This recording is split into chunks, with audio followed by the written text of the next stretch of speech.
السلام علیکم ورحمۃ اللہ وبرکاتہ۔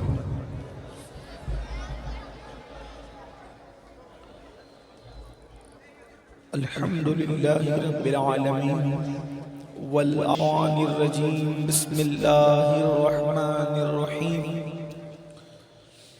ثم لتسألن، الصلاة والسلام علیک یا حبیب اللہ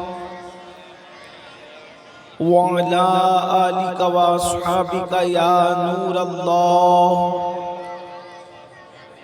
صلی اللہ تعالی علیہ وسلم۔ وہ کمال حسن حضور ہے کہ گمان نقص جہاں نہیں، وہ کمال حسن حضور ہے کہ گمان نقص جہاں نہیں۔ یہی پھول خار سے دور ہے، یہی شمع ہے کہ دھواں نہیں۔ میں نثار تیرے کلام پر، ملی یوں تو کس کو زبان نہیں۔ وہ سخن ہے جس میں سخن نہ ہو، وہ بیان ہے جس کا بیان نہیں۔ فصحا عرب کے بڑے بڑے تیرے آگے یوں ہے دبے لچے، کوئی جانے منہ میں زبان نہیں بلکہ جسم میں جان نہیں۔ کروں تیرے نام پہ جاں فدا، نہ بس ایک جاں دو جہاں فدا، دو جہاں سے بھی نہیں جی بھرا، کروں کیا کروڑوں جہاں نہیں۔ وہی لامکاں کے مکی ہوئے، سر عرش تخت نشیں ہوئے۔ یہ نبی ہے جن کے ہے یہ مقام، وہ خدا ہے جس کا مکان نہیں۔ کروں مدح اہل دول رضا، پڑے اس بلا میں میری بلا۔ میں گدا ہوں اپنے کریم کا، میرا دین پارے نہ نہیں۔ آج کی یہ محفل شیرپور کی سرزمین پر ایک عظیم عنوان کے تحت اور ایک عظیم مقصد کے لیے انعقاد پذیر ہے۔ ابھی آپ نے عزیز القدر حافظ ثاقب صاحب سے یہ اعلان سنا کہ شیرپور کی سرزمین پر جو ہمارے 7 مکاتب 16 شفٹوں میں چلتے ہیں، اس سے غالباً 26 بچے اور بچیوں نے قرآن مقدس اور سنی دعوت اسلامی کا جو اسلامیات کا نصاب ہے، اس کی تکمیل کی ان لوگوں نے۔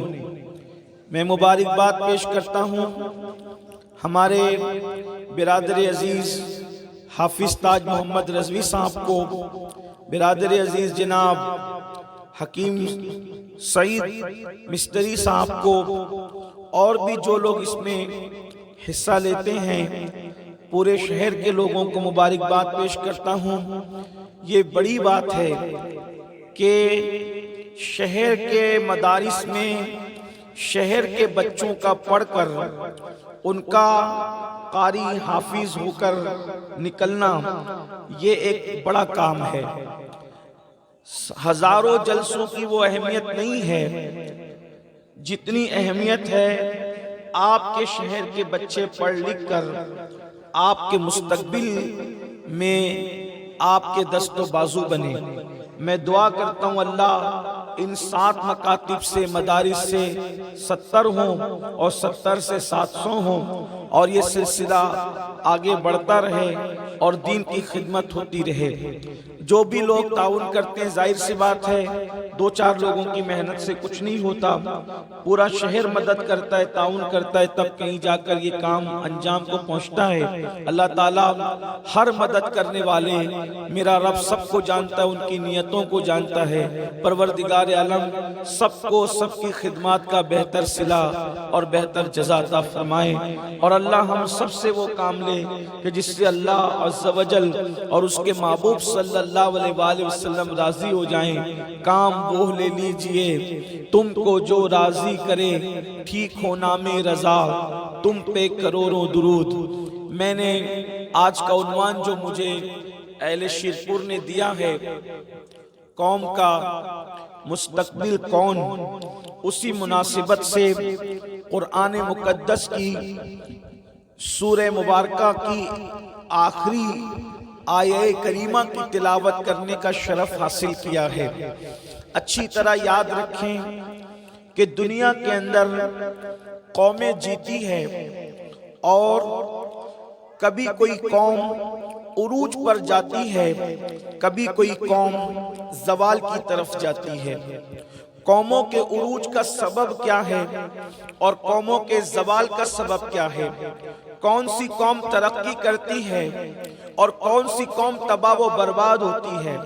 یاد رکھیں، اگر کسی کا تصور یہ ہے کہ قومیں دولت کی بنیاد پر ترقی کرتی ہے، کسی کا تصور یہ ہے کہ قومیں عمارتوں کی بنیاد پر ترقی کرتی ہے، اگر کسی کا تصور یہ ہے کہ قومیں اچھے لباس کی بنیاد پر ترقی کرتی ہے، اگر کسی کا تصور یہ ہے کہ قومیں اچھی ڈگریوں کی بنیاد پر ترقی کرتی ہے، تو یہ تصور انتہائی غلط ہے اور ناقص اور نامکمل ہے۔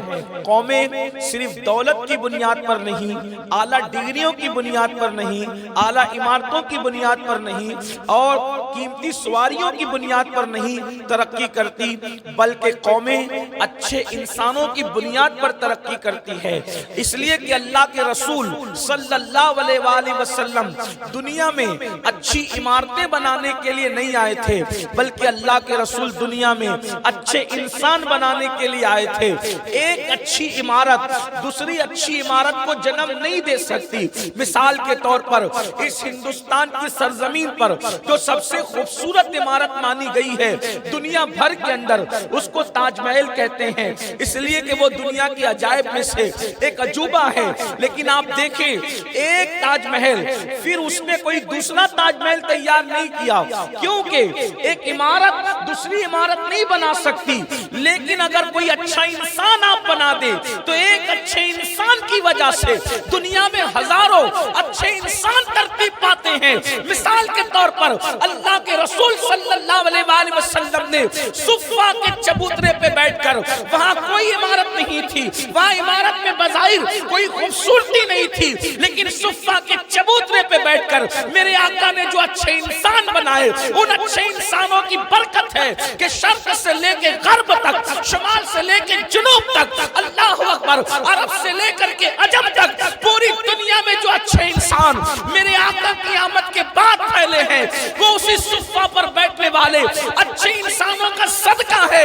میرے آقا نے اس چبوترے پہ بیٹھ کر جو اچھے انسان بنائے تھے، ان میں صدیق اکبر، فاروق اعظم، عثمان غنی، مولا علی، سعد، سعید، طلحہ، زبیر، ابو عبیدہ ابن الجراح، مصعب ابن عمیر، ابو ہریرہ، خالد بن ولید، یہ وہ ہستیاں ہیں کہ یہ جس طرف رخ کرتے ہیں ان کو دیکھ کر کے لوگ اچھے انسان بنتے نظر آتے ہیں۔ اور آج روئے زمین پر جتنے اچھے انسان بنے ہیں، انہی چراغوں سے چراغ جلے ہیں، انہی چراغوں کی روشنیاں ہیں۔ اگر اس منبر پر بھی کوئی اچھا انسان آپ کو نظر آ رہا ہے تو اس کا سلسلہ آپ تلاش کریں گے تو ضرور انہی لوگوں سے جا کر کے ملے گا جن کو رسول اللہ نے اچھا انسان بنایا۔ سبحان اللہ، سبحان اللہ۔ قومیں اچھے انسان کی بنیاد پر ترقی کرتی ہے، قومیں اچھے انسانوں کی بنیاد پر عروج پاتی ہے۔ اور یاد رکھنا، ان اچھے انسانوں کے اندر اللہ اکبر، دنیا میں نہ بچے ہوتے ہیں۔ جب انسان اچھا بنتا ہے تو اہمیت بچوں کی بھی نہیں ہوتی اور اہمیت بوڑھوں کی بھی نہیں ہوتی، بلکہ اچھے انسانوں میں جو اہمیت ہوتی ہے بچوں کی گنتی اس لیے نہیں ہوتی کہ بچپنا لاؤبالی ہوتا ہے، اور بڑھاپے کی گنتی اس لیے نہیں ہوتی کہ بوڑھے لوگ کچھ کرنے کے قابل نہیں ہوتے۔ ان اچھے انسانوں میں اگر کسی کی اہمیت ہوتی ہے تو وہ جوانوں کی ہوتی ہے، اور جس قوم کا جوان اچھا بن جاتا ہے، جس قوم کا جوان اچھا بن جاتا ہے، اس قوم کی تاریخ سنہری حرفوں سے لکھی جاتی ہے۔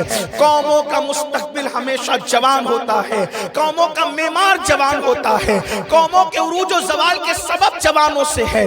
قومیں عروج پاتی ہے تو جوانوں کی بیداری کی بنیاد پر، قومیں زوال پذیر ہوتی ہے تو جوانوں کی بدکرداری کی بنیاد پر۔ اللہ اکبر، جس قوم کا جوان قدسی صفت بن جاتا ہے، جس قوم کا جوان فرشتہ صفت بن جاتا ہے اس قوم کا حال یہ ہوتا ہے کہ اللہ اکبر اس کی ترقی پر دنیا کی کوئی قوم بند نہیں باندھ سکتی. اور جس قوم کا جوان اللہ اکبر زنا کے اڈوں پر، شراب کے اڈوں پر، جوؤں کے اڈوں پر، بدکاری کے اڈوں پر اپنی راتوں کو بسر کرنے لگتا ہے، پھر اس قوم کو دنیا کی کوئی طاقت تباہی اور بربادی سے بچا نہیں سکتی. آئیے اچھا انسان اللہ کے رسول صلی اللہ علیہ وآلہ وسلم بنانے کے لیے آئے تھے، اور بالخصوص نوجوانوں نے دنیا میں انقلاب برپا کیا.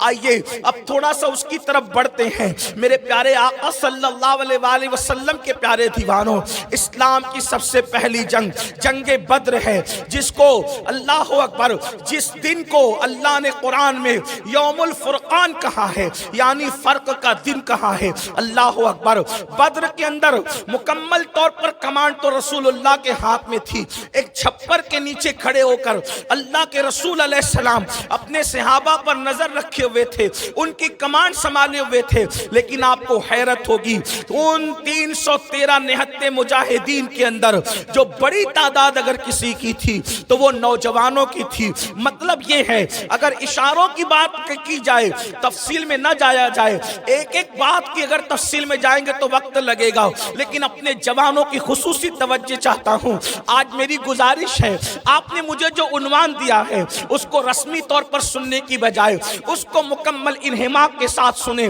ہو سکتا ہے کسی کی زندگی میں تبدیلی آ جائے، کسی کی زندگی میں انقلاب آ جائے. اور یاد رکھنا، ایک زندگی کا انقلاب ہزاروں زندگی کے انقلاب کا سبب بنتا ہے. ایک انسان کی تبدیلی ہزاروں انسان کی تبدیلی کا ذریعہ بنتی ہے. ایک چراغ کا جل جانا ہزاروں چراغ کو روشن کرنے کا سبب بن جاتا ہے. تو تھوڑی آپ کی توجہ چاہتا ہوں.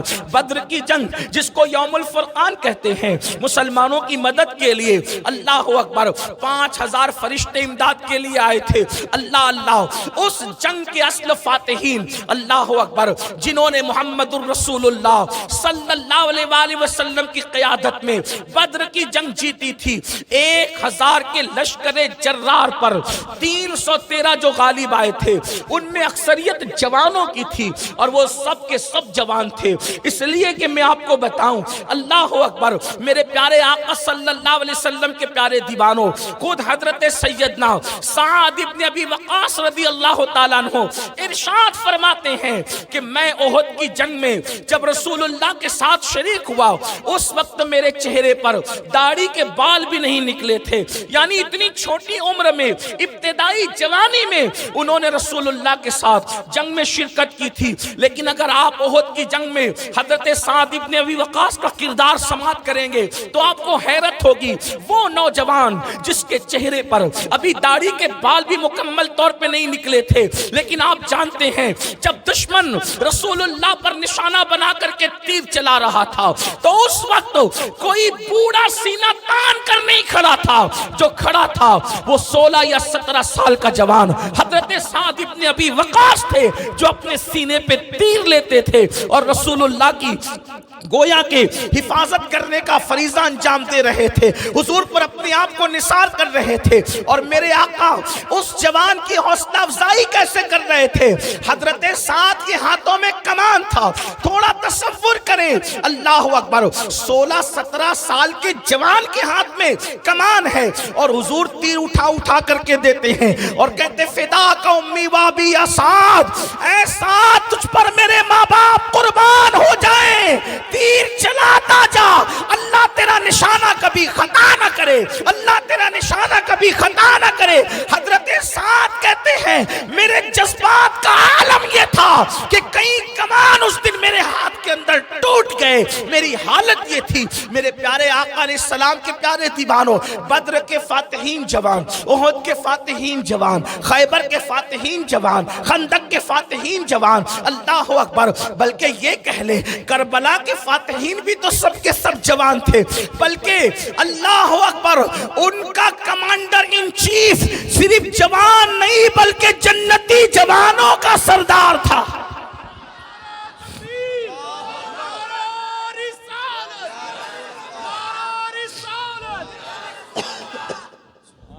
بدر میں 3 لوگ سب سے پہلے گئے.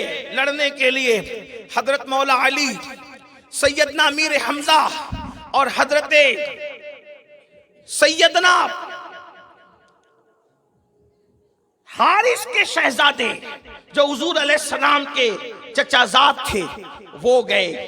حضرت عبیدہ، اللہ اکبر، کس شان سے یہ تینوں گئے، اور تینوں کی عمر اس وقت تک جوان ہی تھی، تینوں جوان تھے۔ اس طریقے سے آپ اندازہ فرمائیں مولا کائنات کی عمر اس وقت کتنی تھی، اللہ اکبر، یعنی کہ حضرت مولا علی 21 سال یا 22 سال کی عمر کے تھے جب آپ نے بدر کی جنگ کے اندر حصہ لیا۔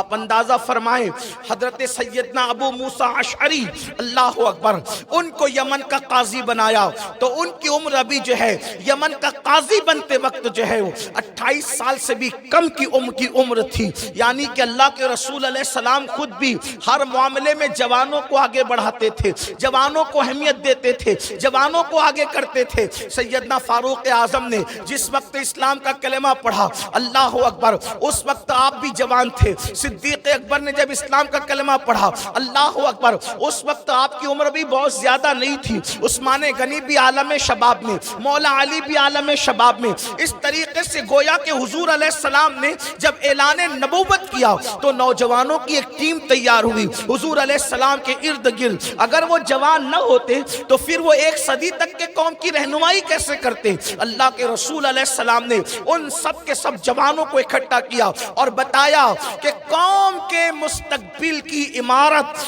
اگر کسی بنیاد پر تیار ہو سکتی ہے تو اسے نوجوان کہتے ہیں۔ اسی لیے اقبال نے اپنی شاعری میں بالخصوص نوجوانوں کو ٹارگٹ کیا ہے، اللہ اکبر۔ اقبال کی پوری شاعری جوانوں کے ارد گرد، ان کے کردار کے ارد گرد گھومتی ہے۔ اقبال کہتے ہیں نہیں تیرا نشے من قصر سلطانی کے گنبد پر، نہیں تیرا نشے من قصر سلطانی کے گنبد پر، تو شاہی ہے بسیرا کر پہاڑوں کی چٹانوں میں، عقابی روح جب بیدار ہوتی ہے جوانوں میں، نظر آتی ہے ان کو اپنی منزل آسمانوں میں۔ اقبال نے نوجوان کو شاہین پرندے سے تشبیہ دی ہے، اقبال نے نوجوانوں کو شاہین پرندے سے تشبیہ دے کر مخاطب کیا ہے، یعنی کہ جو شاہین پرندہ ہوتا ہے، اقبال نے نوجوان مسلم جوان کو شاہین سے کیوں جوڑا ہے؟ آئیے تھوڑا سا میں اپنے جوانوں کی خصوصی توجہ چاہتا ہوں۔ شاہین سے کیوں جوڑا ہے؟ نمبر 1، شاہین جو ہے کووں کے مقابلے میں، چڑیوں کے مقابلے میں اور دوسرے جانوروں کے یعنی پرندوں کے مقابلے میں شاہین پرندہ تو ہے، لیکن پرندہ ہونے کے باوجود شاہین کبھی گندگی پر نہیں بیٹھتا، شاہین کبھی غلاظت پر نہیں بیٹھتا، شاہین کبھی ناپاکی پر نہیں بیٹھتا۔ اقبال کہہ رہے ہیں اے میری قوم کے جوان، اے میری قوم کے مستقبل، جیسے شاہین پرندہ ہے ویسے تو بھی میری قوم کا جوان شاہین ہے، شاہین۔ اللہ اکبر، مطلب کیا؟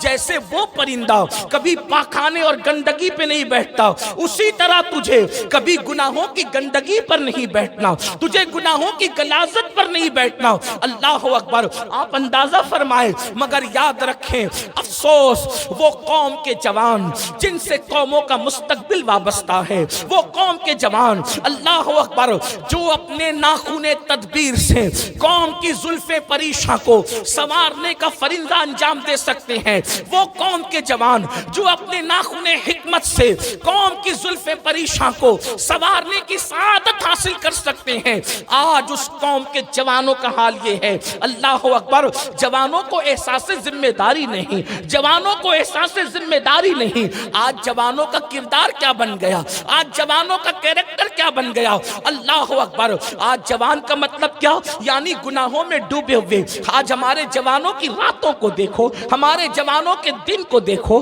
ہمارے جوانوں کے شب و روز کو دیکھو، ہمارے جوانوں کے اسکول، مدرسے، کالج اور یونیورسٹی کی زندگی کو دیکھو، گندگی گندگی گندگی اور گناہوں کی گندگی میں ڈوبے ہوئے ہیں۔ اے میری قوم کے جوانوں، جس قوم کا جوان گناہ کرتا ہے اس قوم کو تباہی کے دہانے پر پہنچا دیا جاتا ہے۔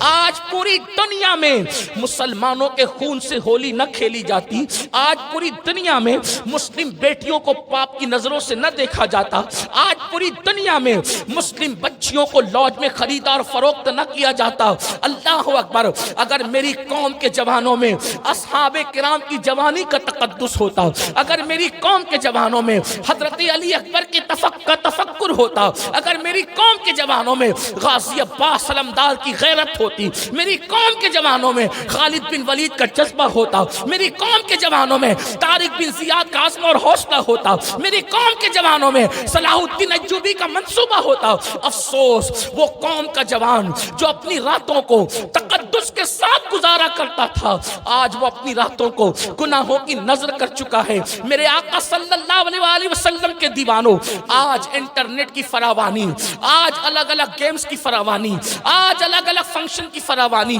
آخر دنیا کیوں کر رہی ہے؟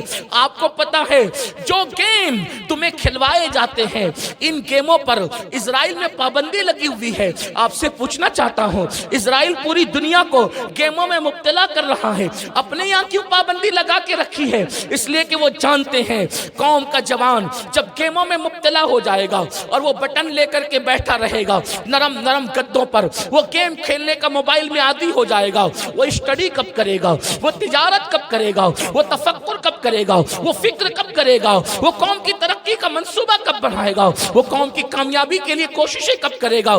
اس لیے ہمیں معطل کرنے کے لیے، ہمیں بیکار کرنے کے لیے، ہمیں فضول کرنے کے لیے گویا کہ ہمارے ہاتھوں میں ایک کھلونا دے دیا گیا ہے موبائل کی شکل میں۔ افسوس اور حیرت کی بات یہ ہے، موبائل لے کر بھی، موبائل کو دیکھ کر بھی ہم سدھرنے کی کوشش نہیں کرتے، ہمارا مقصد ہم نے فراموش کر دیا۔ میں کہتا ہوں اگر کم از کم تم نہیں رسول اللہ کو آئیڈیل بنا پا رہے ہو، اگر حضور کو اور حضور کے اصحاب کو نہیں آئیڈیل بنا پا رہے ہو، اگر اتنے ہی غلام بن گئے مغرب کے، تو کم از کم موبائل ہی کو دیکھ لیا ہوتا کہ موبائل کو آپ دیکھیں کہ موبائل کا اصل مقصد کیا ہے۔ موبائل کا اصل مقصد ہے فون پر آنے والے کال کو انسان ریسیو کرے، بات کرے یا کسی کو کال کرے۔ آپ اندازہ فرمائیں موبائل کا اصل استعمال، اصل کام، اصل ایجاد اسی لیے ہے تاکہ فون پر گفتگو کی جائے۔ اب آپ مقصد موبائل کا کیا ہے؟ گویا کہ موبائل کی پیدائش کس لیے ہوئی؟ ایک دوسرے کو فون پر گفتگو کرانا، یعنی کہ دوریاں ختم کر کے رابطہ کرنا۔ اصل مقصد یہی ہے۔ پہلے اسی لیے موبائل پیدا کیا، پہلے اسی لیے موبائل کو ایجاد کیا، لیکن بعد میں ترقی ہوئی تو پھر اینڈرائیڈ فون آ گئے، اسمارٹ فون آ گئے اور بڑی بڑی کمپنیوں نے لانچ کیا۔ اب اس میں کیا ہو گیا؟ اس میں فیس بک بھی آ گیا، اس میں جو ہے وہ یوٹیوب بھی آ گیا، اس میں ٹویٹر بھی آ گیا، اس میں اور پتہ نہیں کیا کیا کیا کیا کیا بہت کچھ آ گیا۔ لیکن آپ ایک بات غور کریں، ہمیشہ غور کریں، اگر آپ واٹس ایپ پر لگے رہیں گے، حالانکہ یہ موبائل کی زندگی کا اصل مقصد نہیں ہے، واٹس ایپ اس کا اصل مقصد نہیں ہے، فیس بک اس کا اصل مقصد نہیں ہے، یوٹیوب اس کا اصل مقصد نہیں ہے، لیکن آپ دیکھیں، غور کریں، اگر آپ یوٹیوب پہ کوئی تقریر دیکھ رہے ہو اور اگر کوئی کال کرے تو موبائل کال کرنے والے کی کال کو پیچھے نہیں رکھے گا، بلکہ وہ یوٹیوب بند کر کے پہلے کال شو کرے گا۔ مطلب کیا؟ موبائل بتا رہا ہے کہ میری پیدائش کا مقصد کالنگ ہے، یا تو باتوں کو کروانا یا تو باتوں کو سنوانا۔ اب تو یوٹیوب دیکھ رہا ہے، یوٹیوب رک سکتا ہے، کال نہیں رک سکتا۔ فیس بک پہ بیٹھا ہے، فیس بک رک سکتا ہے، کال نہیں رک سکتا۔ میسج چیک کر رہا ہوں، میسج رک سکتا ہے، کال نہیں رک سکتا۔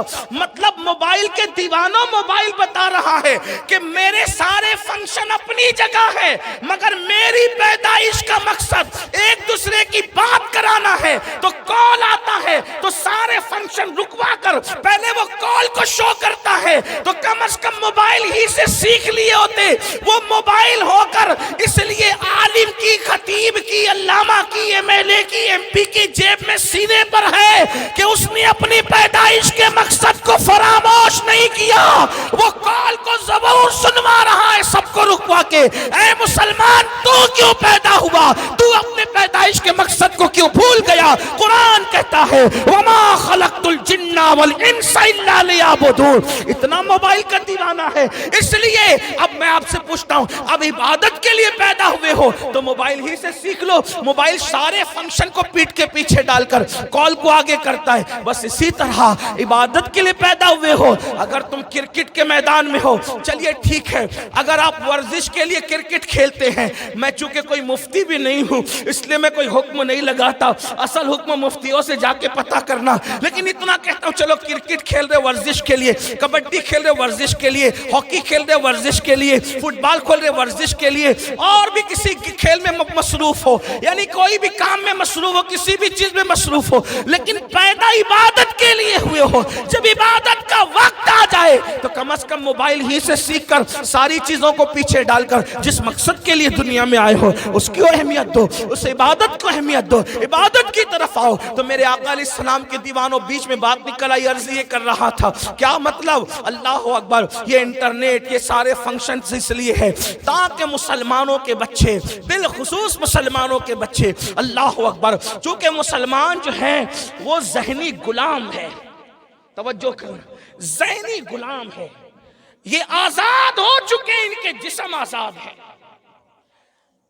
1947 کو ہندوستان آزاد ہو گیا انگریزوں کی غلامی سے جسمانی طور پر، لیکن ذہنی طور پر ابھی بھی آزاد نہیں.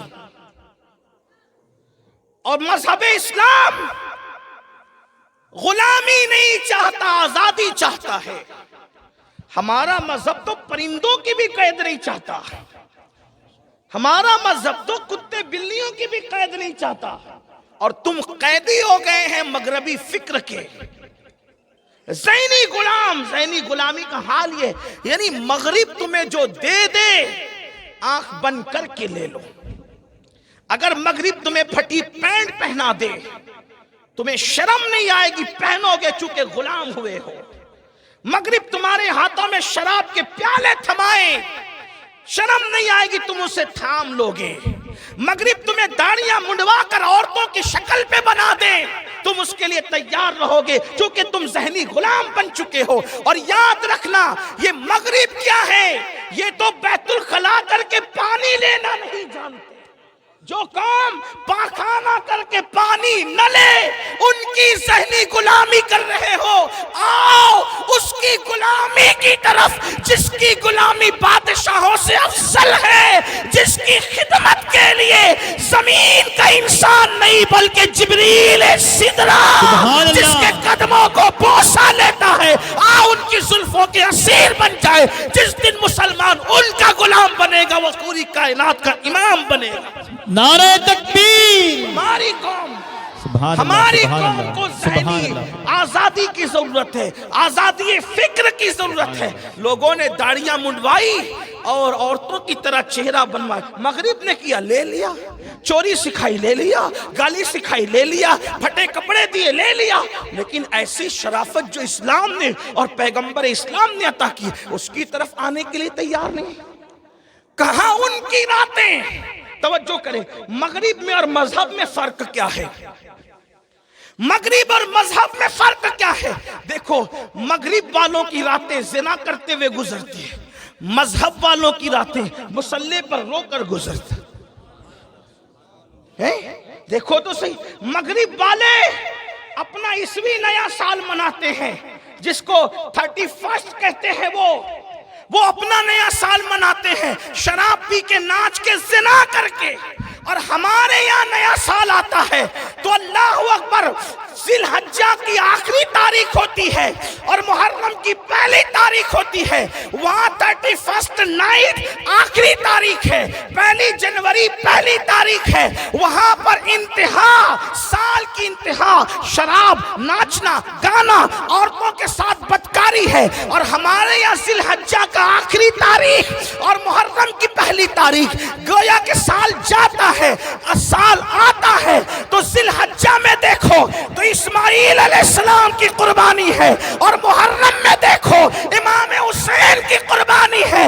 گویا کہ بتایا جا رہا ہے جس کے مذہب کا نیا سال بلکہ سال کا آخری دن قربانی قربانی پر ہو اور سال کا پہلا دن قربانی پر ہو، جس کا سال کی شروعات قربانی پر، سال کا اینڈ قربانی پر، سال کا اختتام نماز پر، سال کی شروعات نماز پر. ہاں ہم مغرب پڑھ کے سال ختم کرتے ہیں اور عشاء پڑھ کے اپنے نئے سال کا آغاز کرتے ہیں.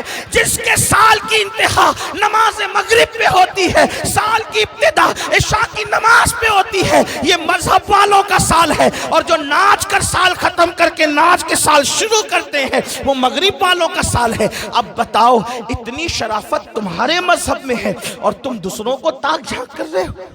شرم کی بات نہیں ہے تو کیا ہے؟ آؤ مغربی ذہنی غلامی سے باہر آؤ.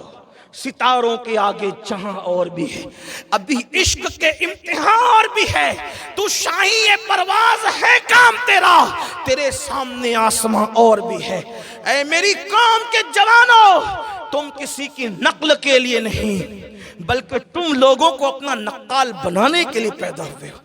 تم کسی کی اقتدا کرنے کے لیے نہیں بلکہ تم مقتدا بن کر کے آئے ہو.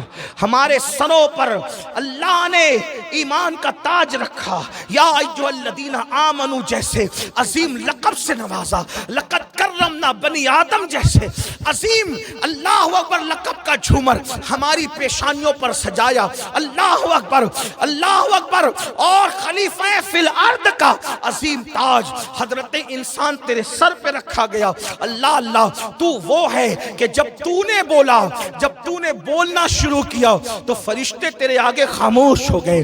تو وہ ہے، اگر تو بشکل آدم تھا تو تو مسجود ملائکہ ہوا. تو وہ ہے، اشرف المخلوقات کہلایا. پوری کائنات کو اللہ نے کن کہہ کے پیدا کیا. اے حضرت انسان، تجھے اپنے دست قدرت سے پیدا کیا. میری قوم کے جوانوں تو یاد رکھو، عرض یہ کر رہا تھا، جس قوم کا جوان سدھرتا ہے اس قوم کی تاریخ سنہری حرفوں سے لکھی جاتی ہے. مگر افسوس، مغرب ہمیں شراب کے دلدل سے نکلنے نہیں دے رہا ہے. مغرب ہمیں جوا کے دلدل سے نکلنے نہیں دے رہا ہے. مغرب ہمیں گیم کے دلدل سے نکلنے نہیں دے رہا ہے. مغرب ہمیں زنا کے اڈوں سے نکلنے نہیں دے رہا ہے. مغرب ہمیں گانے اور غزلوں سے نکلنے نہیں دے رہا ہے. یہ گندی کائنات ہے جو گناہوں کی کائنات ہے. یہ بدترین دنیا ہے جو گناہوں کی دنیا ہے. آؤ آپ دیکھو، جب سے مسلم جوان نشہ کرنے لگے ہماری عزت کہاں رہی؟ جب سے مسلم جوان جوا کھیلنے لگے ہماری عزت کہاں رہی؟ جب سے مسلم جوان حرام کھانے لگے ہماری عزت کہاں رہی؟ اللہ اکبر. ایک وقت تھا کہ دنیا کی قومیں علم سیکھنے کے لیے، تہذیب سیکھنے کے لیے، تمدن سیکھنے کے لیے، کلچر سیکھنے کے لیے، ناز زندگی سیکھنے کے لیے، ادائے بندگی سیکھنے کے لیے، اللہ اکبر، بلکہ کھانوں کی لذتوں کا اپنے کچن روم میں اضافہ کرنے کے لیے وہ مسلمانوں سے سیکھتے تھے. اچھے اور لذیذ کھانے بھی دنیا نے تمہاری خیرات میں پایا ہے، تہذیب تمہاری خیرات میں پایا ہے، تمدن تمہاری خیرات میں پایا ہے، کلچر تمہاری خیرات میں پایا ہے، ماں باپ کا ادب تمہاری خیرات میں پایا ہے، بہنوں کے سر پہ آنچل ڈالنا یہ انہوں نے تم سے خیرات میں لیا ہے، بیٹی کو بحیثیت جنت ماننا انہوں نے یہ تم سے بحیثیت خیرات لیا ہے. ورنہ ہمارے نبی کی آمد سے پہلے تو یہ بیٹیوں کو زندہ دفن کرتے تھے، بیٹیوں کو زندہ دفن کرتے تھے، اور بیوی اگر بیوہ ہو جائے تو شوہر کی چتا پر جلائی جاتی تھی. اللہ اکبر. حالات یہ تھے کہ بیٹی کو نحوست سمجھا جاتا تھا، بیواؤں کو شیطنت سمجھا جاتا تھا. یہ اسلام ہے، پیغمبر اسلام کا معجزہ ہے، جس نے 2 بار بیوہ ہونے والی خدیجہ کے سر پہ آنچل ڈال کر پورے مومنین کی ماں بنا دیا، اور بیٹی کی اتنی عزت کی کہ بیٹیاں رشک کرنے لگی کہ اسلام کی بیٹیوں کی عزت کیا ہے. اللہ اکبر. جس نبی کے لیے پوری کائنات کھڑی رہتی ہے، وہ نبی اگر کسی کے لیے کھڑے ہوتے ہو تو اپنی شہزادی سیدہ فاطمہ الزہرا کے لیے کھڑے ہوتے ہیں. اللہ اکبر. رسول اللہ کے وہ ہاتھ چومتی ہے، حضور ان کی پیشانی چوم کے کہتے ہیں، فدا کی امی و ابی یا فاطمہ، فاطمہ تجھ پر میرے ماں باپ قربان ہو جائیں. آپ اندازہ فرمائیں. لیکن ہمارا حال یہ ہے، ہم اچھائی کی طرف آنا نہیں چاہتے. میری قوم کے جوانوں، اگر آج مسلم جوان اپنی ذمہ داری کا احساس نہ کریں اور گناہوں میں ہی ڈوبے رہیں، اور اگر قوم کی بیٹیاں موجود ہیں، نوجوان بچیاں بھی اگر اپنی ذمہ داری کا احساس نہ کریں اور سیریل، فلم، گناہ اور گندگی میں ڈوبے رہیں تو آنے والا وقت اتنا بھیانک آئے گا کہ جانور، کتے، بلیوں کی بھی تو کچھ اہمیت ہوگی، تمہاری کوئی اہمیت نہیں ہوگی۔ ہوش کے ناخن لو، اور اس کے لیے کچھ باتیں کرنی ہیں آپ سے۔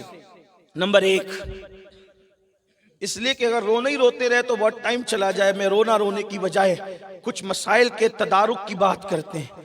اپنی ذمہ داری کا احساس کیا کرنا ہے؟ نمبر 1، نوجوانوں کو ایجوکیشن پر صاف طرف سے توجہ ہٹا کر اسی پہ فوکس کرنا ہے۔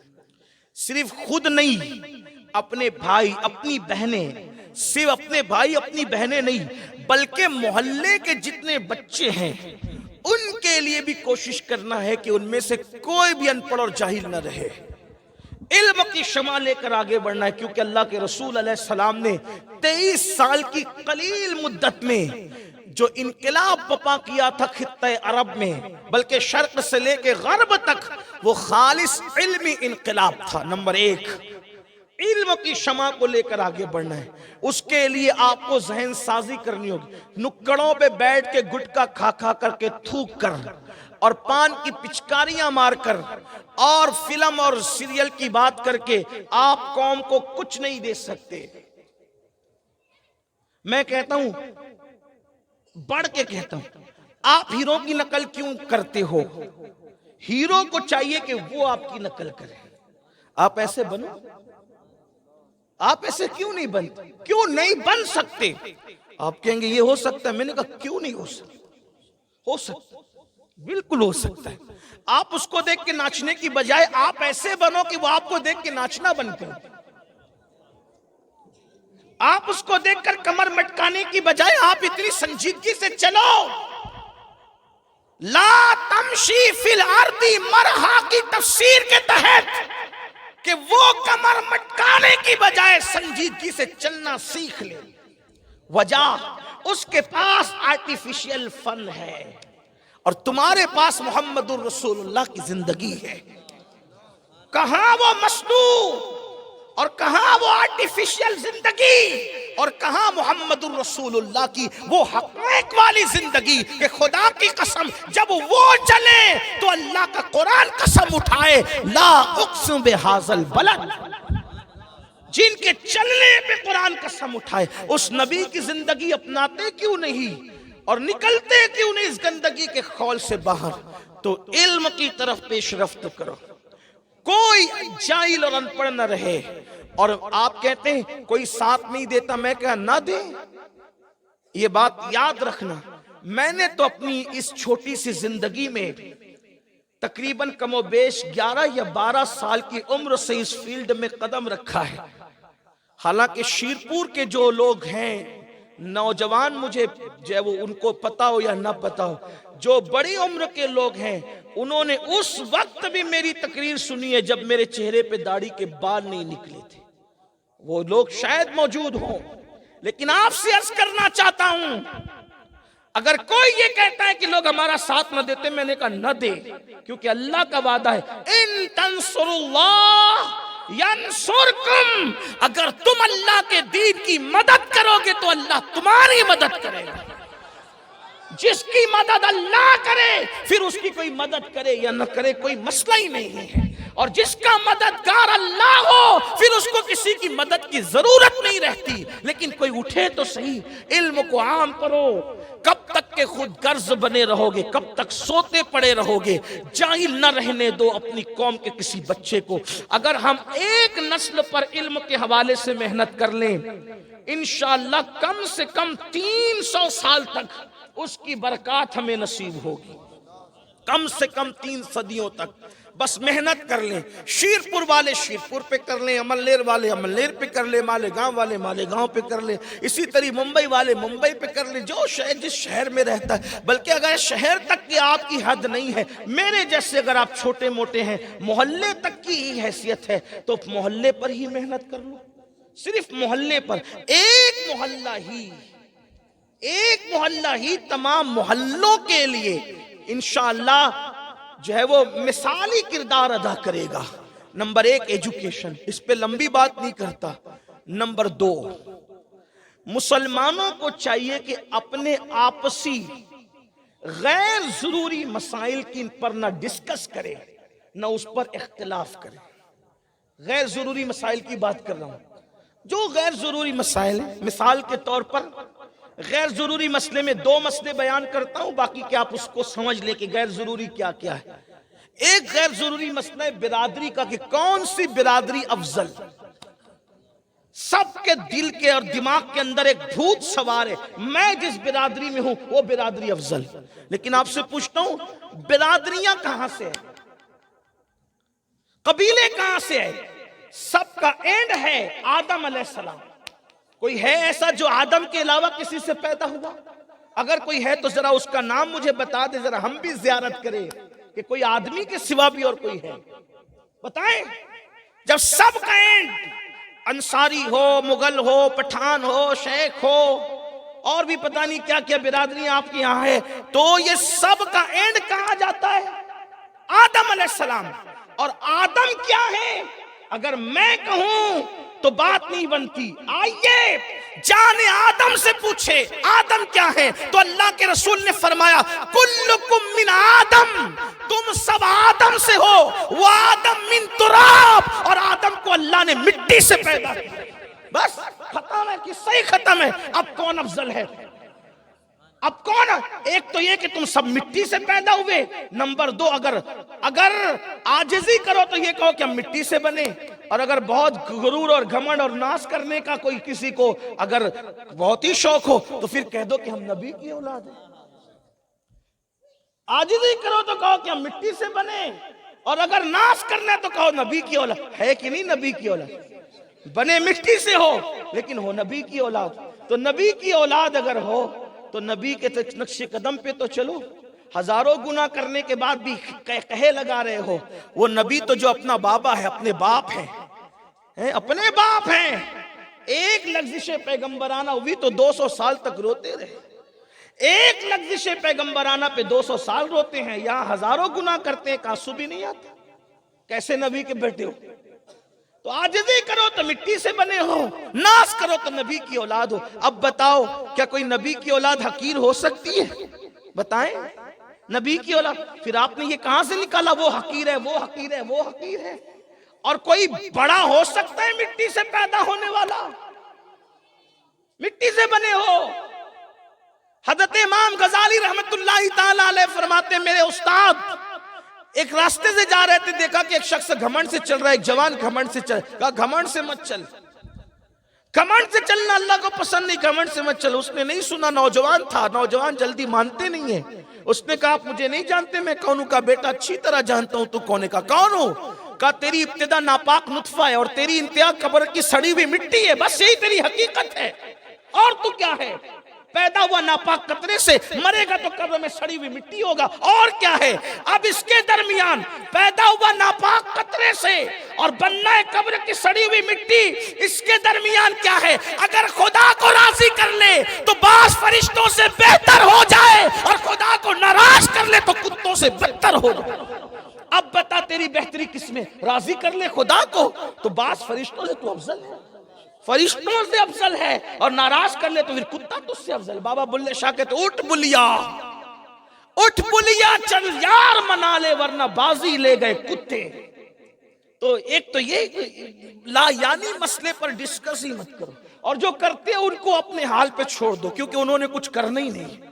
جسے کچھ نہیں کرنا ہوتا وہ لا یعنی مسئلہ بحث۔ دوسرا نمبر، سلسلوں پر بھی مت لڑو۔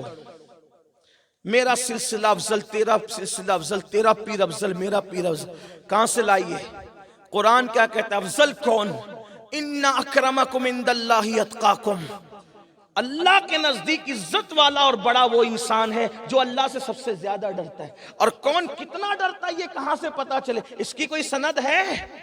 ابھی جیسے ختم قرآن کی سند بٹی، اللہ سے ڈرنے کی بھی کوئی سند ہے؟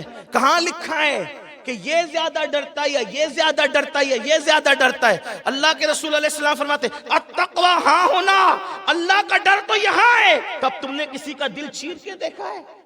کہ میرا پیر کتنا ڈرتا اور تیرا پیر کتنا ڈرتا تو چھوڑ دے. لایانی مسئلے میں نہ الجھ نہ قوم کو الجھا. حضرت اقبال کہتے ہیں، قلندر لاہوری کہتے ہیں، وائز قوم کی وہ پختہ خیالی نہ رہی، تب برقی نہ رہی، شعلہ مقالی نہ رہی، فلسفہ رہ گیا تلقین غزالی نہ رہی، رہ گئی رسم ازا روح بلالی نہ رہی.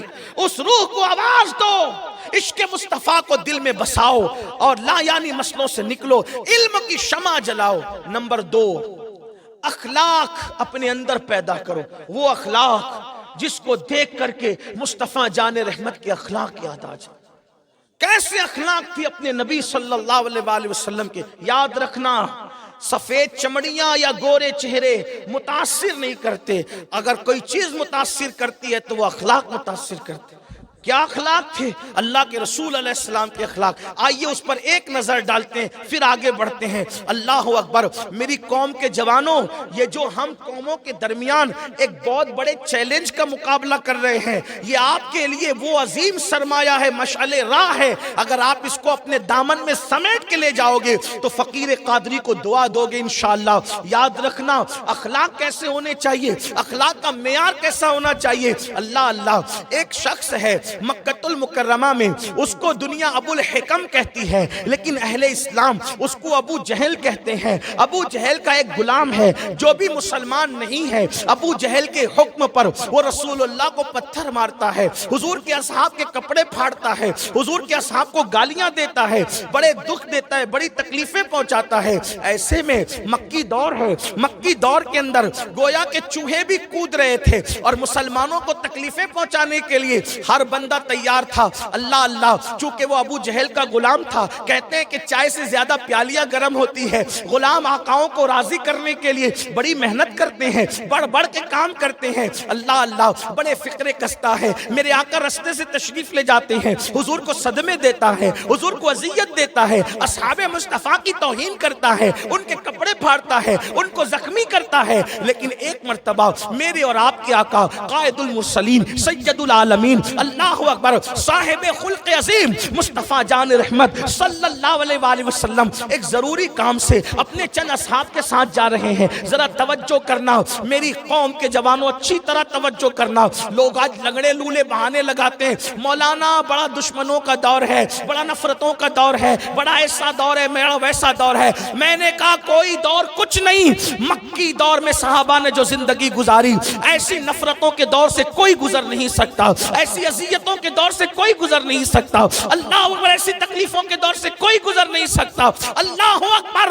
میرے آقا اپنے چند جانثاروں کو، وہی اچھے انسان جن اچھے انسانوں کا تذکرہ میں نے کیا، حضور اچھی عمارتیں نہیں اچھے انسان بنانے کے لیے آئے تھے. ان اچھے انسانوں کی جماعت کے ساتھ سب سے اچھے انسان، اس اچھی جماعت کے ساتھ سب سے اچھے انسان میرے آقا تشریف لے جا رہے ہیں. اچانک ایک جھوپڑے سے کسی کی آہیں بھرنے کی، آہو بکا کی آواز آئی. کوئی آہیں بھر رہا ہے، کوئی آہو بکا کر رہا ہے. اللہ اللہ. میرے آقا علیہ السلام کی شان یہ تھی، کسی کا دکھ، کسی کی تکلیف، کسی کی آہو بکا میرے آقا سن نہیں سکتے تھے. اللہ اکبر. قدم رک گئے، قدم ٹھہر گئے اور پوچھا اے میرے اصحاب، یہ کس کی آواز آ رہی ہے؟ کون سسکیاں لے رہا ہے؟ کون آہیں بھر رہا ہے؟ کون آہو بکا کر رہا ہے؟ ایسے میں کسی نے عرض کیا جان عالم، اے بندہ پرور آقا، اے غریب پرور آقا، اے امت کے غم گسار آقا، اے میرے سرکار، وہ جو ابو جہل کا غلام بہت بڑھ بڑھ کر کے اپنے آقا کی غلامی میں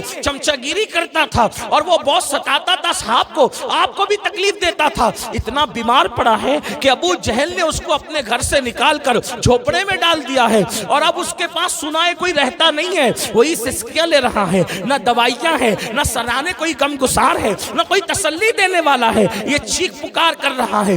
کوئی دوسرا ہوتا آج کے کم ظرف انسانوں کی طرح تو کہتا دیکھا ہمیں ستانے کا انجام کیا ہے، مگر قربان جن کے رتبے ہیں سوا ان کو سوا مشکل ہے. میرے آقا نے جیسے ہی سنا ابو جہل کا وہ غلام جو فکرے کستا ہے، جو تکلیفیں دیتا ہے، جو ستاتا ہے، میرے سرکار اپنے کام سے جانے کی بجائے حضور کے قدم رک گئے اور اپنے اصحاب کو لے کر اس کے گھر میں داخل ہو گئے. میرے کریم آقا جب اس کے گھر میں گئے تو جا کر سیدھا اس کے بستر پہ بیٹھ بیٹھ گئے. آقا جب مریضوں کو دیکھنے جاتے تھے عیادت کرنے تو منہ کو کپڑا لگا کر دور کھڑے نہیں رہتے تھے بلکہ مریضوں کے بستر پہ جا کے بیٹھ جاتے تھے اور بیٹھ کر کے اللہ اکبر وہ رسول جو درد کو دوا بنا دے, جو دکھوں کو شفا بنا دے, جو غموں کو خوشیوں میں ڈھال دے, شافی و نافی ہو تم, کافی و وافی ہو تم, درد کو کر دو دوا, تم پہ کروڑوں درود, شافائے روزے جزا تم پہ کروڑوں درود,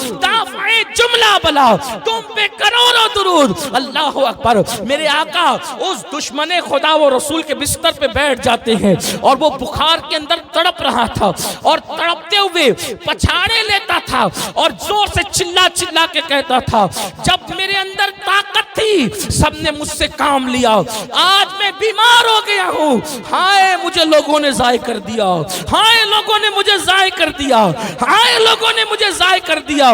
جب وہ یہ کہہ رہا تھا تو حضور اپنا مبارک ہاتھ, وہ ہاتھ اللہ اللہ, وہ ہاتھ جس سمت اٹھا غنی کر دیا موج بحر سماحت پہ لاکھوں سلام, وہ ہاتھ جسے قرآن ید اللہ کہے, ید اللہ فوق ایدیہم. اللہ اکبر. ان ہاتھوں کا کمال یہ ہے وہ کوئی کام کرے تو قرآن اپنی طرف منسوب کرے, وما رمیتا اذ رمیتا ولکن اللہ رما. ہاتھ تیرے ہیں پھینکنا ہمارا ہے. اللہ اکبر. ان ہاتھوں پہ کوئی بیعت کرے, ان الذین یبایعونک انما یبایعون اللہ, جو تیرے ہاتھ پہ ہاتھ رکھ کے بیعت کرتے ہیں وہ قدرت کے ہاتھ پہ ہاتھ رکھ کے بیعت کرتے ہیں. ہائے ہائے ہائے. ان ہاتھوں کی شان کیا ہے آپ جانتے ہیں, ریشم سے زیادہ نرم تھے, مشک سے زیادہ خوشبودار تھے, برف سے زیادہ ٹھنڈے رہا کرتے تھے. جو صبح مصافحہ کرتا شام تک اس کے ہاتھ میں خوشبو آیا کرتی تھی. صحابہ سمجھ جاتے تھے اللہ اکبر ہاتھوں کی خوشبو دیکھ کر کہ حضور سے مصافحے کی سعادت نصیب ہوئی ہے. قربان. ایک کافر غلام تڑپ رہا ہے, سسکیاں لے کے کہتا ہے ہائے لوگوں نے مجھے ضائع کر دیا. آقا اپنے وہی ہاتھ اس کی پیشانی پہ رکھ کر جواب دیتے ہیں مگر محمد تو تیرے سرانے موجود ہے, مگر محمد تو تیرے سرانے موجود ہے, مگر محمد تو تیرے سرانے موجود ہے. سرے بالی انہیں رحمت کی ادا لائی ہے, سرے بالی انہیں رحمت کی ادا لائی ہے. حال بگڑا ہے تو بیمار کی بن آئی ہے, ان کی زلفیں نہیں رحمت کی گٹا چھائی ہے, ان کے گیسو نہیں ان کی زلفیں نہیں, ان کی زلفیں نہیں رحمت کی گٹا چھائی ہے, ان کے ابرو نہیں دو قبلوں کی یکجائی ہے. حضور کے ہاتھ کسی کے بدن پہ لگ جائے, حضور کے ہاتھ کسی کی پیشانی پہ لگ جائے, ہے نام میں ان کے اتنا اثر, جی اٹھتے مردے بھی سن کر وہ حال اگر خود ہی پوچھے بیمار کا عالم کیا ہوگا. اللہ اکبر. حضور ہاتھ رکھ کر پیشانی پہ کہتے ہیں مگر محمد تیرے سرانے موجود ہے, مگر محمد تیرے سرانے موجود ہے. تھوڑی دیر میں دست مصطفیٰ کی برکت سے راحت ہوگی, آرام مل گیا. کس کو؟ کافر کو, فکرے کسنے والے کو, ظلم کرنے والے کو, تکلیف دینے والے کو راحت مل گئی. حضور علیہ السلام اٹھے چل دیے, اٹھے چل دیے. کسی نے عرض کی آقا میرے ماں باپ آپ پہ قربان, اتنے اہم کام سے جا رہے تھے اور رک گئے, ٹھہر گئے, کام چھوڑ دیا. میرے آقا نے فرمایا, کیا فرمایا غور سے سنو. فرماتے ہیں کسی بیمار کے سرہانے تھوڑی دیر بیٹھ جانا رات بھر جاگ کر نفل عبادت کرنے سے بہتر ہے. کافر بیمار کے سرہانے حضور بیٹھے. اب تو ماں بیمار پڑتی ہے تو بیٹا نہیں بیٹھتا سرہانے, اب تو باپ بیمار پڑتا ہے تو بیٹا سرانے. یہ آج ہمارا دین پر عمل ہے, یہ آج ہمارا اخلاق ہے. کہاں وہ کافر کے سرانے ہیں. یہی تو آ کر کے میں مچلتا ہوں کہ جو کافر کی آہیں سن کے اس کے سرہانے سرے بالی تشریف لے جائیں. جب موت کے اضطراب میں عاشق تڑپتا ہوگا تو ان کی تشریف کیوں نہ آتی. جو دشمنوں کے سرے بالی لے جائیں وہ غلاموں کے سرے بالی. اسی لیے تو عاشق کی موت کے بارے میں امام کہتے ہیں جان تو جاتے ہی جائے گی, قیامت یہ ہے اب یہاں مرنے پہ ٹھہرا ہے نظارہ تیرا. ان کی شان کیا ہے. اس لیے تو میں نے عرض کیا آپ کے سامنے اخلاق پہ توجہ دیں. یہ بڑا عنوان, یہ بھی بڑا طویل عنوان. نمبر 3 اور اسی پہ ختم کر دیتا ہوں, ٹائم ہو چکا, بات اسی پہ مکمل. اپنے دامن کو گناہ کے دھبوں سے بچاؤ. جوانی میں دیکھو گناہ سے جب بھی بچو اچھا ہے. ہاں اس کو تھوڑا تشریح کے ساتھ بولنا اس لیے. ہاں جی ابھی کیا ٹائم ہو رہا ہے؟ درود شریف پڑھیں سب مل کر, بلند آواز سے پڑھیں. اللہ رب محمد صلی اللہ علیہ وسلم نحن عباد محمد صلی اللہ علیہ وسلم صلاۃ و سلام علیک یا جد الحسن والحسین. اپنے دامن کو گناہوں سے بچایا جائے, اس لیے کہ گناہ سے کسی بھی عمر میں بچیں بہتر ہے, لیکن خاص جو جوانی میں گناہ سے بچتے ہیں, جو اپنی جوانی میں اپنے دامن کو گناہ سے بچاتے ہیں, ان کی خاص اہمیت ہے. کیونکہ فرمایا گیا جو اپنی جوانی میں گناہ سے بچتا رہا, اللہ قیامت کے دن اس کو عرش کا سایہ عطا فرمائے گا, اور مصطفیٰ جان رحمت صلی اللہ علیہ وآلہ وسلم کا پڑوس نصیب ہوگا. اب گناہ کوئی ہو, یاد رکھنا گناہ میں انسان کو لذت ملتی ہے, مل سکتی ہے, لیکن گناہ کرنے والا کبھی عزت نہیں پا سکتا, گناہ کرنے والا کبھی برکت نہیں پا سکتا, گناہ کرنے والا کبھی سکون نہیں پا سکتا. جا کے دیکھو آپ لوگوں کو بہت ہیرو مچا رہتا ہے, بہت اداکارہ مچے رہتے ہیں. اگر کبھی موقع ملے تو ان کی پرسنل لائف میں جھانک کر دیکھو.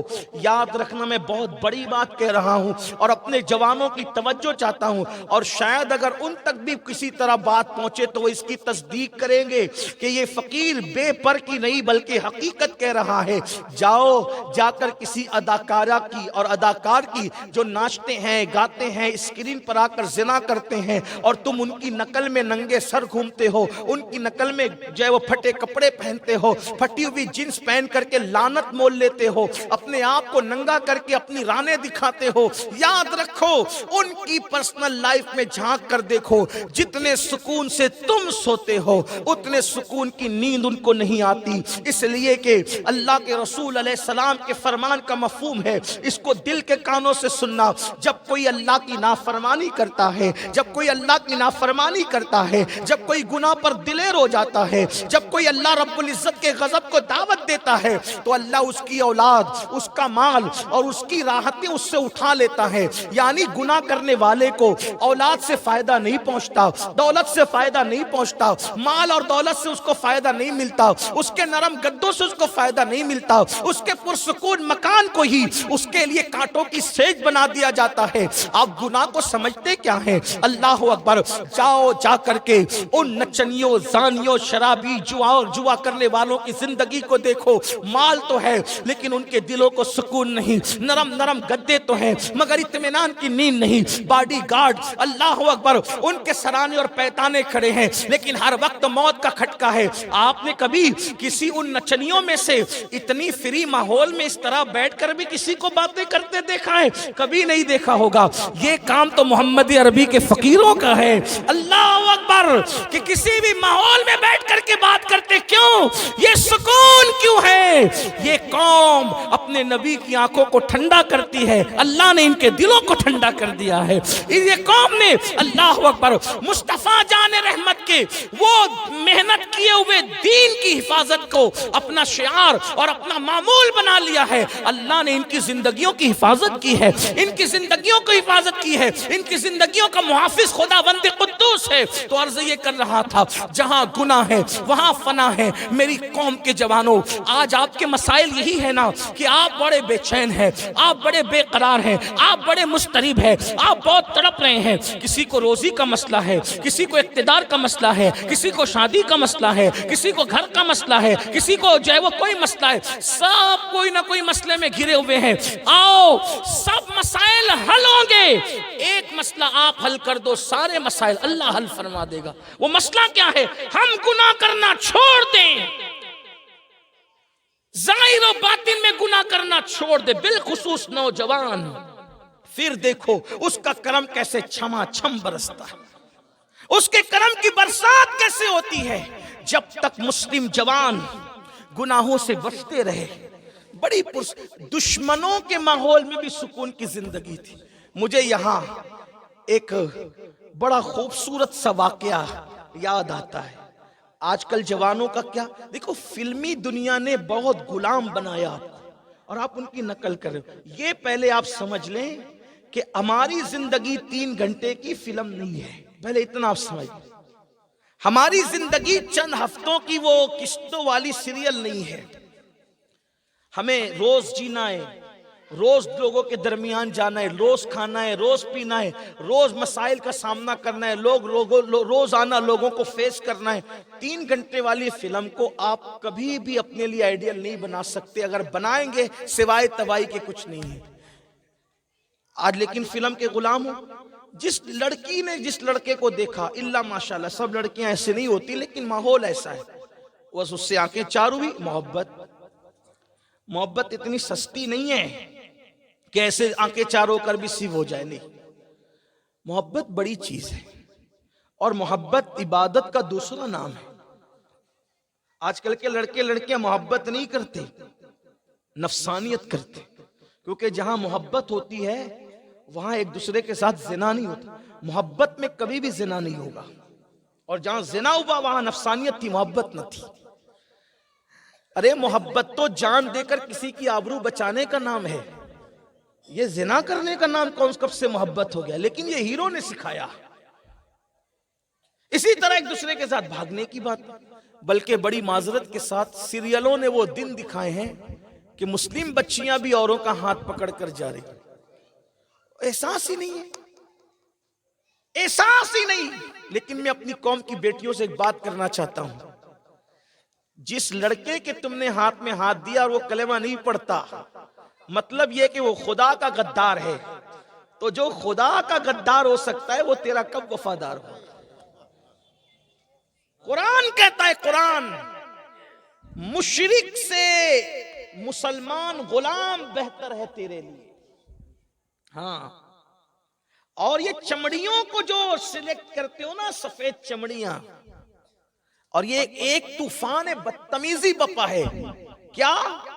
اگر تم مسلمان لڑکوں سے شادی کرو گے تو وہ مارتے ہیں، طلاق دیتے ہیں اور بچے زیادہ کرتے ہیں اور یہ کرتے ہیں اور وہ کرتے ہیں، اور ہم پیار دیتے ہیں اور ہم محبت دیتے ہیں. ایسا اسلام دشمن پروپیگنڈ کون کر رہا ہے؟ میں کسی کا نام نہیں لیتا، پوری دنیا میں یہ باتیں ہو رہی ہے.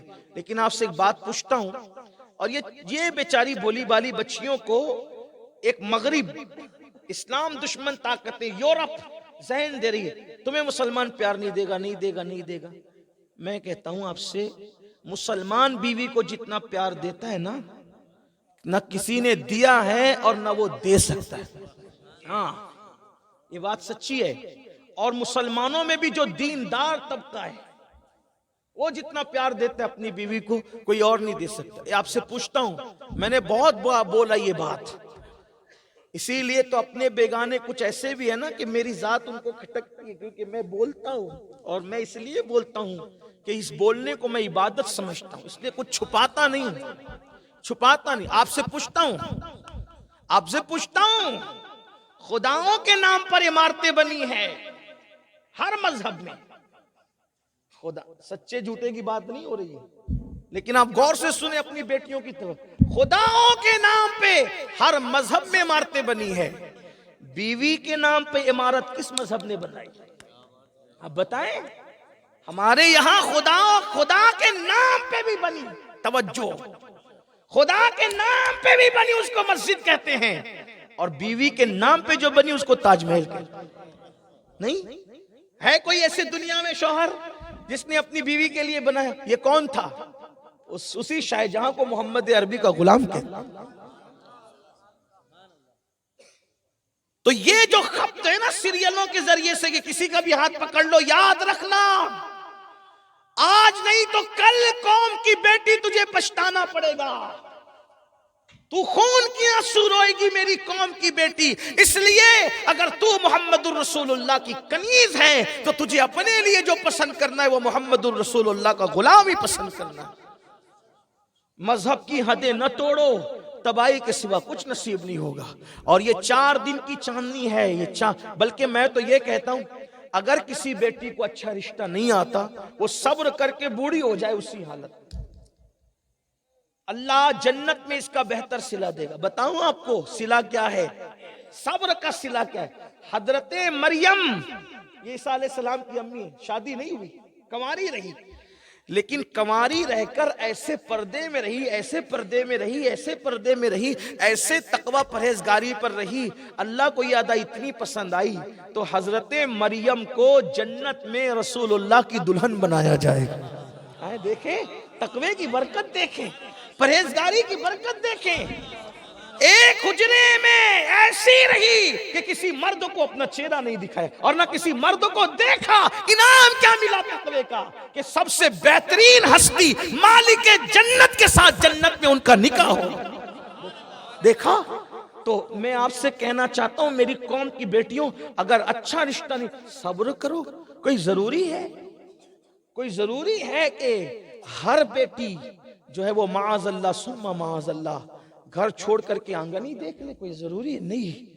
تم تقوی اختیار کرو، پرہیزگار انشاءاللہ. اور آپ کو بتاؤں کچھ لوگ تمہیں تانا بھی دیں گے. عورتیں دین سے بہت زیادہ دور، ان کے جہالت نے بہت برے دن دکھائے. اب عورتیں جب رشتے نہیں آتے نا تو جھگڑا ہو تو تجھے تو ابھی تک رشتہ نہیں ہے، تو ایسی بدماش تھی، بدترین تھی. استغفر اللہ. تیری عمر 30 سال کی ہوگی، دیکھ کبھی پھوپھی تانا دے رہی ہے، کبھی ماں تانا دے رہی، کبھی بہنیں تانا دے رہی. آپ سے بتاتا ہوں غوث پاک کی امی جان، توجہ کرنا، غوث پاک کی امی جان 60 سال کی عمر میں پہنچ گئی. کتنی سال کی؟ 60. آج بچیاں 30-35 سال میں پہنچتی ہے تو اپنے آپ کو کوستی ہے مجھے رشتہ نہیں آتا، مجھے رشتہ. میری بہن یاد رکھنا، بارش رحمت والی ہر مہینے نہیں برستی. ہاں، بارش کے لیے ساون بھادوں کا مہینہ ہوتا ہے. جب ساون بھادو آتے ہیں تبھی ساون کی بارش ہوتی ہے، ساون برستا ہے، ہر وقت نہیں. اور جو بارش ہر مہینے میں برسے، توجہ کرنا، جو بارش ہر مہینے برسے وہ نفع بخش نہیں ہوتی. کچھ بارش ایسی ہوتی ہے جس کے لیے کسان اور لوگ دعا کرتے ہیں، اور کچھ بارش ایسی ہوتی ہے جس کے ہونے پہ لوگ افسوس کرتے ہیں. تو وہ کون سی ہوتی؟ یہ تو نہیں کہتا کہ بے موسم ہوتی ہے. میرے مذہب میں بے موسم کوئی چیز نہیں ہوتی، لیکن اتنا ضرور کہتا ہوں کہ کسی اور مہینے میں بارش آتی ہے تو پھلوں کو سڑا دیتی ہے، گرا دیتی ہے، تباہ کر دیتی ہے، کھیتیوں کو اجاڑ دیتی ہے. لیکن جب موسم بہار میں بارش ہوتی ہے تو مردہ زمین کو زندہ کر دیتی ہے، سوکھے کو ہریالی میں تبدیل کر دیتی ہے. غوث پاک کی امی جان کو 60 سال کی عمر میں پہنچنے تک رشتہ نہیں تھا. اس کا مطلب یہ نہیں کہ وہ خوبصورت نہیں تھی، حسن کی انتہا تھی، حسن کی انتہا تھی، پڑھی لکھی تھی، اتنی متقی تھی کہ کبھی زبان سے جھوٹ نہیں بولا، اتنی پرہیزگار تھی کبھی کسی کی غیبت نہیں سنی، اتنا تقویٰ تھا کہ کبھی باپ کی چوکھٹ انگال کر کے پار کر کے آنگن نہیں دیکھا تھا. لیکن 60 سال تک اللہ کی مشیت، شاید یہ ہماری قوم کی بیٹیوں کے لیے ایک مثال ہے. 60 سال تک، لیکن کبھی سوچا بھی نہیں رشتہ نہیں آ رہا ہے. بابا نے بھی ٹھیک ہے کوئی آئے گا، اس لیے کہ اللہ کا وعدہ ہے. ہم نے پاک لوگوں کے لیے پاکوں کا انتخاب کیا. یہ بات یاد رکھنا، موت انسان کو تلاش کرتی ہے. بلکہ ایک بہت بڑے مفکر نے کہا تھا، جملہ سن لیں، کیا کہا تھا؟ کہا موت ہی انسان کی حفاظت کرتی. موت انسان کی، توجہ آپ کی، اگر سردی کا اثر آپ پر ہے تو بات مکمل ہو جائے، لیکن اگر توجہ ہے تو مجھے بتائیں. سب کی توجہ اس طرف؟ اللہ اکبر یا رسول اللہ. موت ہی انسان کی حفاظت کرتی ہے. کہا وہ کیسے؟ موت انسان کی حفاظت کیسے کرتی ہے؟ موت بتاتی ہے جب تک میں نہ جاؤں گی کوئی مار نہیں سکتا. موت انسان کی حفاظت کرتی ہے. تو یاد رکھنا، روزی چل کر آتی ہے. انسان روزی ڈھونڈتا ہے، روزی انسان کو ڈھونڈتی ہے. اسی طریقے سے رشتے جہاں پر لکھے، قدرت نے آسمانوں پہ رشتے طے کیے، تو جس کے مقدر میں جو لکھا ہے وہ مشرق سے ہو یا مغرب سے ہو پہنچ کے رہے گا. آپ سے میں لوگوں سے کہتا ہوں دھیان دینا، اتاولا پن نہ کرو. لاؤبالی پر آج کے لڑکے بھی بڑے اچھل کود، لڑکیاں بھی اچھل کود. ارے انتظار تو کرو، صبر تو کرو، اللہ کی قدرت پہ یقین تو رکھو. گلی میں نکلیں گے سائیکل لے کے، ادھر تک ادھر تک، ادھر دیکھ ادھر دیکھ، یہ سب کیا تماشا؟ ہنسنے کی بات نہیں. نگاہوں پہ پیرے بٹھاؤ، نگاہوں کو تقدس کرو. قل للمؤمنین یغضوا من ابصارہم، مومنوں کو حکم دیا جائے محبوب کہ وہ اپنی نگاہوں کو نیچے رکھے، اور مومن عورتوں کو بھی حکم دیا جائے کہ وہ اپنی نگاہوں کو نیچے رکھے. آپ سے میں پوچھتا ہوں، حضرت یوسف علیہ السلام کی داستان سے کیا سیکھا آپ نے؟ آپ نے یوسف علیہ السلام کی داستان سے کیا سیکھا؟ کہ داستان کیا ہے؟ چلیں جو نہیں جانتے، جو ان کے لیے 1 منٹ میں داستان یوسف بیان کی. حالانکہ میں نے 10 گھنٹے میں سورہ یوسف کی داستان بیان کی ہے، لیکن 1 منٹ میں بھی اس کو بیان کرتا ہوں. دیکھو 1 منٹ میں سنو داستان یوسف کیا ہے. بابا کو پیارا بنائے جاتے ہیں، بھائیوں کے دل میں نفرت ڈالی جاتی ہے، بھائیوں لے کے نکلتے ہیں، مارتے ہیں، پیٹتے، کنویں میں ڈالتے ہیں، کھوٹے سکے میں بیچ دیتے ہیں، مصر میں غلام بنا کر بیچے جاتے ہیں بازار میں. پھر بادشاہ کے گھر پہنچتے ہیں، وہاں کسی نے دیکھا، اس کے دل میں محبت پیدا ہوتی ہے، بادشاہ مر جاتا ہے، اس کی جگہ بادشاہ بنائے جاتے ہیں، اور پھر اس کے بعد بادشاہ کی جو بیوہ بیوی تھی اس کے ساتھ نکاح کرا دیا جاتا ہے. یہ پوری داستان ہے. کیا سیکھا؟ کیا سیکھا؟ 1 منٹ سے پہلے ہو گئی داستان یوسف، لیکن سیکھا کیا؟ سیکھا یہ بہت کچھ سیکھا. احسن القصص ہے، ایک ایک جملے میں عبرت ہے، لیکن کیا سیکھا؟ ایک بات جو بہت میں سے سیکھا، ایک بات، اللہ نے زلیخا کی قسمت میں یوسف کو لکھ دیا تھا. اتنا، زلیخا تھی یمن کی طرف، یوسف علیہ السلام تھے شام کی طرف. اللہ نے لکھا تھا ملانا مصر میں. تب یوسف کو مصر پہنچائے کیسے؟ تو بھائیوں کے دل میں دشمنی ڈالی، انہوں نے کنویں میں ڈالا، اور انہوں نے کنویں میں ڈال کر کے کھوٹے سکوں میں بیچا.